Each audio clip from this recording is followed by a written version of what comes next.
to Cuba. You know, more than anything else, it's sad about Cuba. It seems as if nothing good ever happens there, and I don't know why.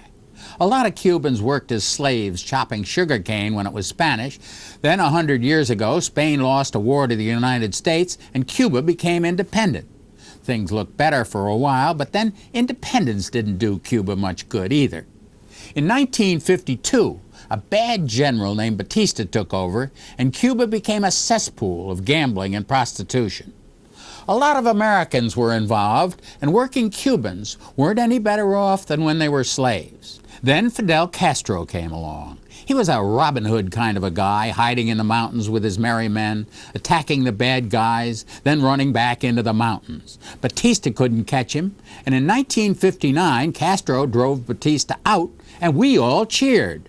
Revolutionaries never do the right thing once they've won the revolution, and Castro became the Cuban communist dictator. He's still dictator 41 years later. Forget elections, forget freedom. A lot of people who prospered during the Batista regime, good and bad, ran to Miami. Things are so bad in Cuba now that most Cubans are desperate to get out. We all know Elian Gonzalez's mother drowned trying to get out with him. You have to be desperate to try this. Americans were divided about Elian Gonzalez. There are maybe 1 million Cubans in Miami who vote here now.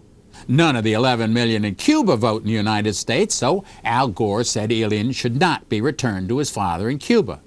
Gore and Bush, too, keep making it very difficult for me to want to vote for either one of them. Elian Gonzalez belongs home with his father. If it had been his father who had drowned, trying to take the boy away from his mother, would anyone be saying his mother shouldn't have Elian back? It's his father, for goodness sakes. It isn't a stranger. It isn't a distant relative. It's his very own father who wanted his boy back. The people in Miami spoiled this poor kid rotten with every imaginable toy. It's been a dirty trick played on a little boy. We know he's not going to have it this good in Cuba. He won't have all the toys, but there's one thing he will have there that no one can give him here. He'll have his very own father. I'm Mike Wallace. We'll be back next week with another edition of 60 Minutes. Tuesday on 60 Minutes 2, ecstasy, the drug that has law enforcement agents most worried. The story Tuesday at 9, 8 Central. And now here's a look at what's coming up this week from CBS News. I'm Bryant Gumbel. And I'm Jane Clayson. The early show's on the road this week. We're in Oklahoma City 5 years later. We're also in Columbine, marking 1 year. All that and more this week on The Early Show.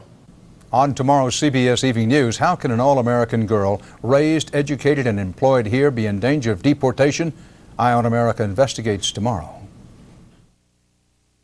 Welcome to the Schwab Sports Update. Good evening. In baseball, Cleveland's Chuck Finley ties a major league record with 4 strikeouts in the 3rd inning versus the Rangers. Finley did it for the 3rd time in his career by striking out Tom Evans, Royce Clayton, and Chad Curtis, who reached on a pass ball, and Rafael Palmeiro. Slugfest, Mariners, Blue Jays. Alex Rodriguez, 3 home runs as the Mariners ring up 19 runs in their win over Toronto. In golf, Stuart Sink won the MCI Classic by 2 strokes. I'm Spencer Tillman, CBS Sports. Their eyes locked. He began to kiss her. Suddenly, she pushed him away. What is wrong? He asked. Oh, Nick. My portfolio is totally unbalanced. 3 of my mutual funds are underperforming. And I've been far too concentrated in small cap stocks. You can always tell an investor who's had a Schwab portfolio consultation. It's an objective evaluation that tells you how you're doing and whether you could do better. She spun around. If you don't understand portfolio allocation, Nick. You don't understand me. Wait, I love you. Monday, feel the burn as one man chases his dream. I'm gonna finish this race. I don't care if I have to slither across the finish line with my nipples. The King of Queens. Then a billionaire is offering Jimmy a fortune for his wife. I wouldn't give up my wife for $1 million. I know, I said 10. Really? Woo. An all-new ladies' man after an all-new King of Queens. CBS Monday. CBS Tuesday, Judge Amy Gray covers for a town's only judge and uncovers an alarming trend. 10% of the students are on Ritalin. Is no one besides me concerned about this pattern? And back home, Let me take you to dinner. I got hit on. is a new suitor really a con man? Richard Crenna guest stars on an all-new Judging Amy, CBS Tuesday. Experience CBS News. Lisa and Katie were all American American girls from a wealthy neighborhood. So what made them risk it all Give me all your money, right now! for armed robbery? They just kept telling me, you got 2 seconds or we're going to shoot you. Should these girls of privilege pay with prison?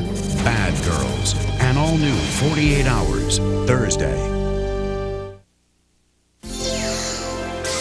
The address is CBS.